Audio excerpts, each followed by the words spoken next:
Hey, this is James Pelton, and the video I want to do for you today is I want to talk about MDB, okay, Make DeFi Better. And this is a project I've been in pretty much from the start. Danny, or the Godfather, is one of my really good friends here in the crypto space. I've done a lot of live videos with Danny, but I've never actually done a dedicated video to MDB. So that's kind of what I wanted to do here today. I have an AMA with Danny, a shorter one. I'm going to walk through the ecosystem just a little bit and then tell you how you can get involved if you're interested in that. So the first token in the ecosystem, the main token, is just the MDB token. So there's a total of 1 billion tokens, and that's only going down because there's burns that are going on and no new tokens can be minted. So there's only ever going to be 1 billion. And actually we're down to less than that now because of burns. There is a buy tax 10% and a sell tax 15%, and they're very transparent about where exactly that goes. Most of it goes into the trust fund and the Xenia rewards, and we'll talk about those here in a little bit. Some goes to marketing and to pay the team, pay the staff. And this is really similar to a lot of the node projects that we did where they're using their treasury. The idea is to use the treasury for investments, and then as the investments provide return, they're using some of that return to compound, and they're using some of that return to buy back MDB tokens and burn them. So that's why the supply is going down. So we should see a healthy rise in the price of the token. And that's basically what we've seen. Is there's kind of this, even as people sell and buy because of the taxes, there's kind of this upward trend in the price of the token. And when Danny was putting this together, he told me that this is what the chart would look like. Essentially, he's like, there's going to be kind of a constant upward trend. And I've heard that before from a lot of protocols, but you kind of wait to see it before you start to build trust in someone and what they've told you. So it is good to see things have just kind of been functioning the way that from the beginning Danny said they would function. Okay, so again, that kind of gives me just trust that he knows what he's doing. So, and some of the reason I think that MDB has done well, while a lot of the protocols that are doing the same thing, taking the treasury and making investments, they failed. First off, Danny has real world business experience, and I think bringing that into this space has been helpful for MDB. They have not spent a lot of money, because I've seen that happen with a lot of protocols where when you get this massive influx of capital, the temptation is to spend it on an expensive website, building an expensive UI and expensive marketing and things like that. And Danny's done a good job of realizing, hey, I have to be very careful with how I spend these funds. The second thing is there's no promised APY. So other protocols that do something like this, they say we're going to give 1% a day. Or some of the auto rebase protocols, they say we're going to give 100,000% APY. And MDB does not work that way. So they don't give a promised APY. What they do, so Xenia is where you can stake your MDB, and I'll kind of walk you through this here in a little bit. But these numbers here, these APYs that they give, are not promised APYs. That'd be kind of silly to give a negative 3% 7-day APY. But these are the actual APYs that they've gotten over the last 7 days and over the last 24 hours. So for each of these assets that we're going to be talking about. So again, what they're doing is they're giving the actual yields rather than a promised yield. And what that does is it makes you not have inflation. If you promise yields that you aren't getting, then the price of your token is going to go down. So MDB's done a really good job of that. So, and then as they've been going, they've been building the ecosystem out. So MDB, again, is the main token. But then, so they've introduced these other tokens also. So MDB Plus is a stable coin. So it's backed, every MDB Plus token is backed by a BUSD token. So even if you sold all the MDB Plus tokens, it would still stay stable because it's backed by BUSD. So again, so this is a stable coin backed by BUSD 100%. It cannot go below $1 because there's BUSD there to fill it up. But it is getting an APY. So you ask, well, how is a stable coin getting an APY? And the way is that there's a small buy and sell tax on MDB Plus. So it's a stable coin with a small buy and sell tax. And that's 1% buy and 1% sell. That goes straight into the liquidity pool. So there's always BUSD that backs an MDB Plus token, but then there's also a small buy sales tax. So you get this little bit of APY on MDB Plus. So it's pretty simple, but it's really helpful for the ecosystem. It's really good as a stable coin. It's just basically BUSD with a little APY on top. And again, part of the goal of that is, you can encourage people who are holding on to stables or protocols that are wanting to invest in stables with, and again, these are not promised APYs. These are the actual APYs, 7-day 27% and 24-hour 46% APY on a stable coin. So again, very good there. So, and then they've also have this Phoenix Plus, okay? And this is part of, some people get confused with the ecosystem just because there's a lot going on there. But this is essentially MDB Plus. It's 100% backed by BUSD the same way, except for there's a higher buy and sell tax. So it's 2% in, 2% out. So it's basically MDB Plus with a higher sales tax. So there's more of a spread there. And they also have this weird event called the Inferno. This is kind of like a gamified stable coin. The Inferno is randomly people will get cashed out of Phoenix Plus. So they'll pay that 2% out. Because basically, the more volume you have on Phoenix Plus and MDB Plus, the more interest there's going to be because there's buy and sell tax, right? So what Phoenix Plus has is sometimes people are randomly cashed out. And I think there's a 48-hour break. So if you buy, you can't be cashed out for 48 hours. And some people have gone like 6 weeks without getting cashed out, and they've just been getting this 517% APY with basically no downside on this stablecoin. Again, totally backed by BUSD, so it can never go below $1. So, and they've also introduced this Gravity project. So Gravity is, as projects are failing, which we've seen a lot of projects fail here in the DeFi space. But basically the Gravity project is they take these dying projects and then kind of bring them into the MDB ecosystem. They absorb the project, they absorb the liquidity, they give holders a chance to recoup some of their losses, and it's been super successful so far. This has been very beneficial for both the projects because it's better to get a little bit back when you're failing than to just be, completely die off. So it's good for holders and it's good for MDB also. So I do have an AMA with Danny that I'd like to show. The last thing, this is coming up, and Danny will talk about in the AMA, but Infinity.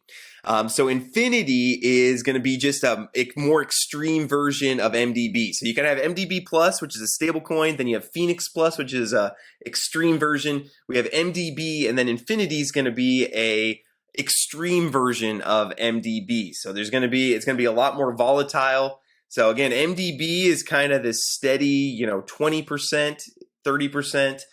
Infinity is going to be, you could 2x, 3x, but you could also lose some too.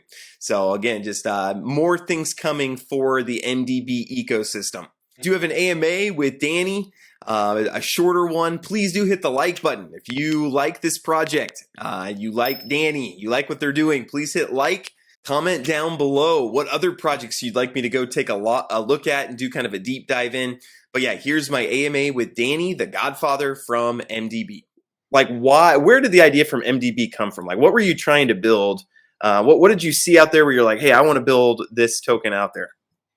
Yeah, it's a really good question. I think, so where did the idea come from? I've been involved in lots of other projects and seen really good qualities, even like Titano, for instance, obviously struggling at the moment, but I've seen some really good stuff in there, and I've seen lots of other projects, but ultimately then I also, in almost every project I looked at, I could see like some major flaw. And then when I thought about DeFi and the power of people coming together and pooling resources and how efficient smart contracts are, I found it like a massive contradiction that nearly everyone fails, right? And so I then spent more time trying to understand why they fail, and actually, most of the reasons they fail are well, fail is a subjective term. Typically, a few people do well, and lots of people lose money, and a few people do very well out of it. And then I looked at all of the other reasons, the major reasons why projects fail, and I came up with sort of ultimately MDB was the answer to that. I kept working through the problem in my head, and I was like, well, whales should be good for you, and why do they kill protocols?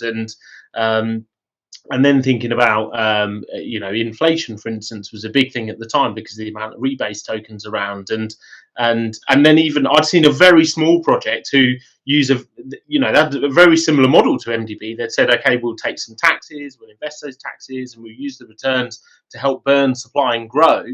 And that was like halfway to MDB. But then even looking at that, I realised that there was such a gap. The capital synergy model basically wasn't there. So I took lots of ideas from other places, trying to solve the problems that I could see behind why DeFi 9 times out of 10 doesn't work long term.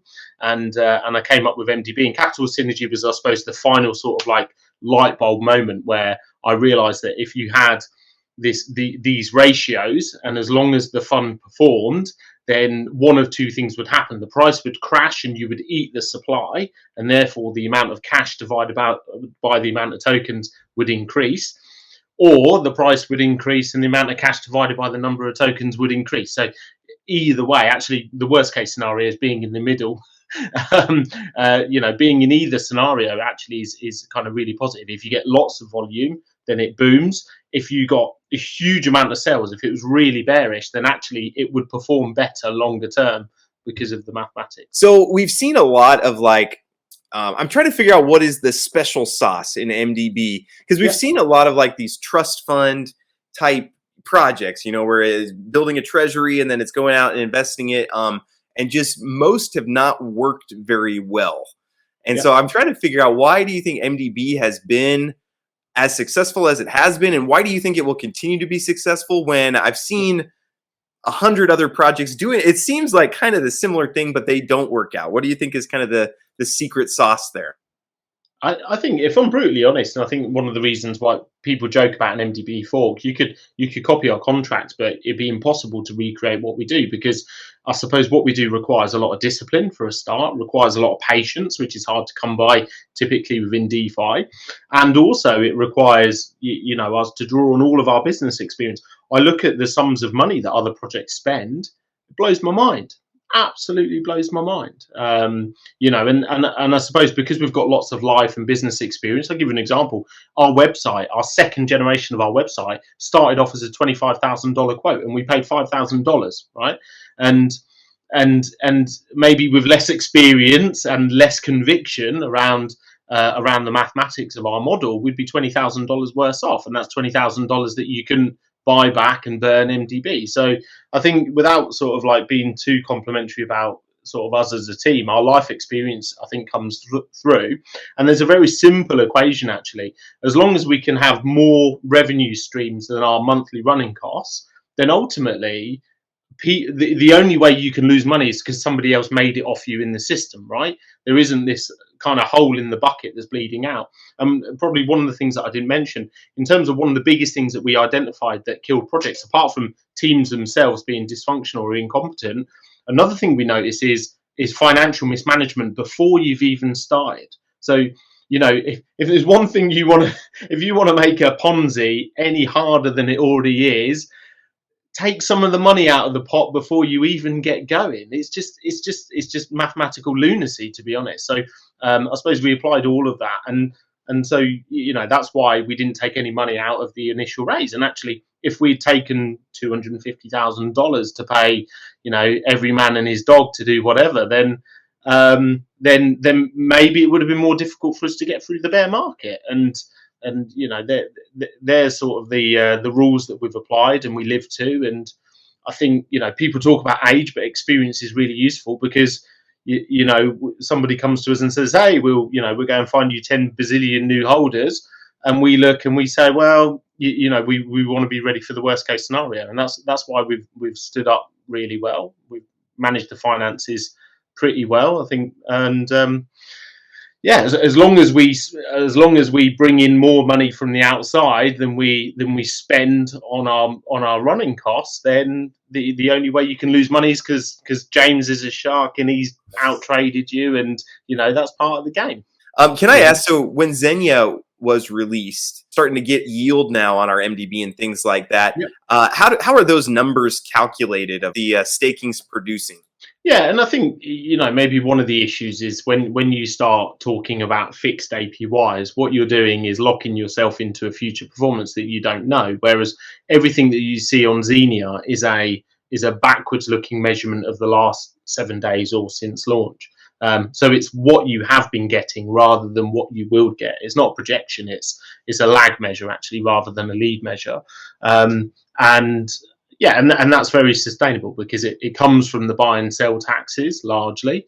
Unless it's sort of one of the stable backed assets, then actually the APY is coming from the increase in the LP that's backing the number of tokens in supply. Can we talk a little bit about just the whole ecosystem? And it's, I suppose our ecosystem is a little bit lopsided at the moment because you've got MDB, which has this huge insurance fund, which also acts as an engine for growth at the same time. So if things are bad, it acts as an insurance policy. If things are middle to good, then it acts as a driver. And if things are really good, then it just accumulates interest, right, for worse days. So MDB is a very safe asset, relatively speaking, but it has some downside risk and huge upside potential.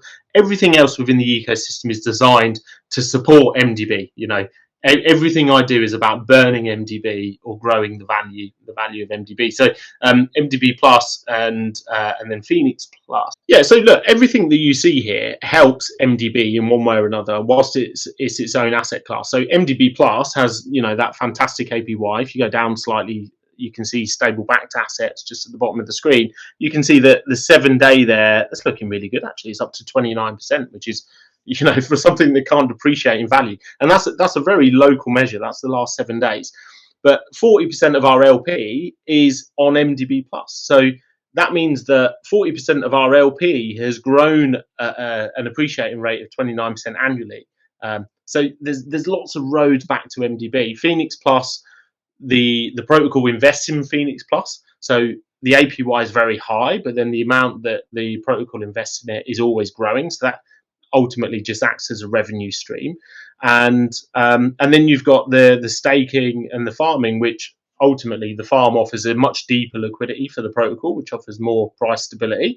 But both the staking and the farm then locks up supply, which increases scarcity, which contributes to the price rise. And your reward for locking up is getting more of these MDB tokens, and you've got then the combination of the two. And the NFT as well. The NFT, in total, we've put about 42 million tokens. So 4.2% of all of our starting supply went into the NFT contract, and that they get vested out to NFT holders in line with the burn. So again, it's another 4% of our starting supply that out of that initial 1 billion that is taken out of the reach of of the liquidity pool ultimately. Every asset in our ecosystem has a financial benefit for MDB. Yeah. There's also other benefits. So you think projects pair with MDB Plus because it's why wouldn't you want to pair with something that's growing 29% APY and can't go down in value?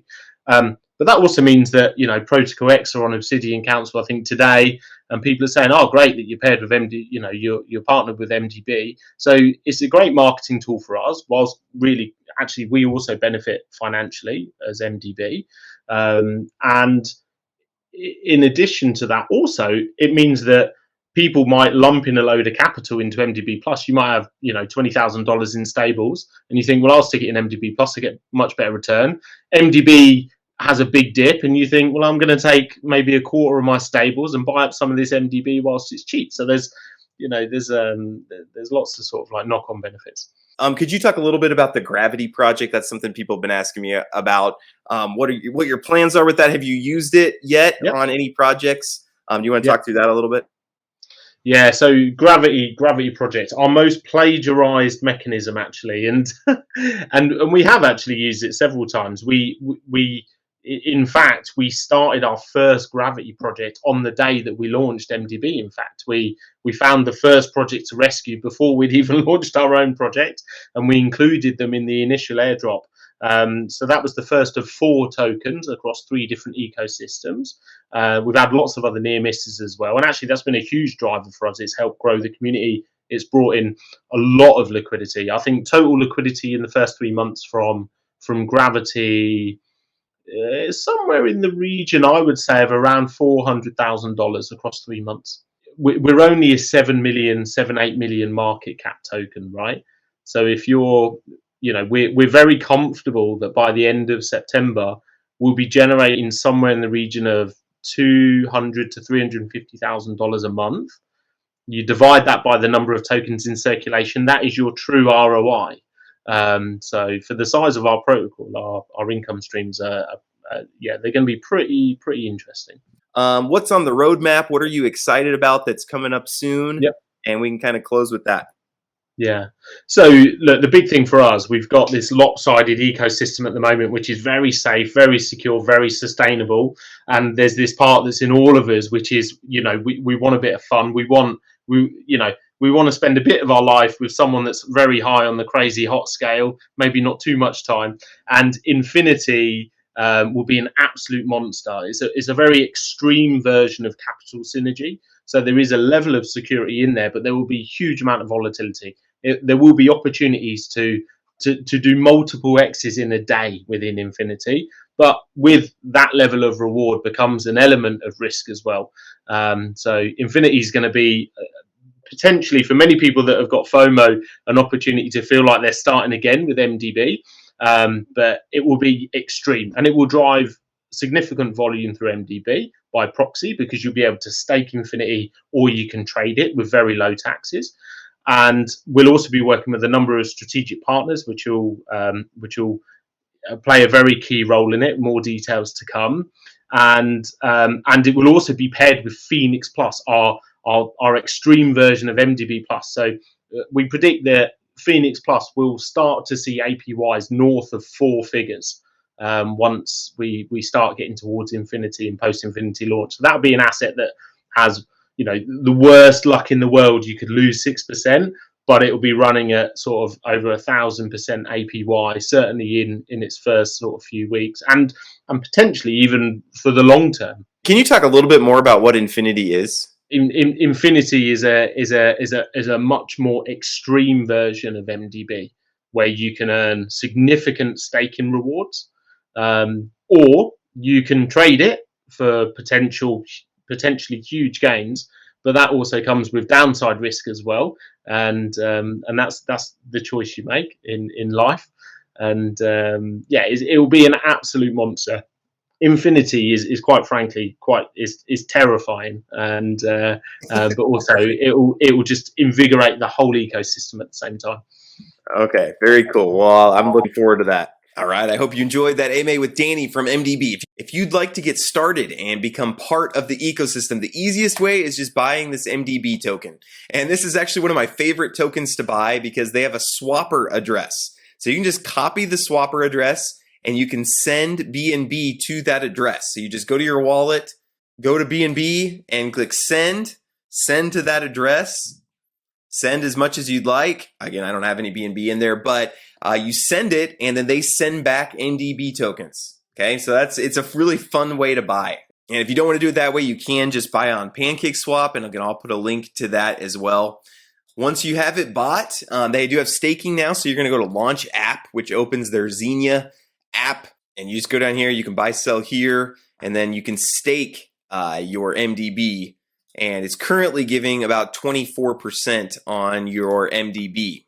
If you're planning on buying at least 10 BNB worth, then it's worth going for these bonds down here. So this gets you without any tax, because remember there is a sell and buy tax.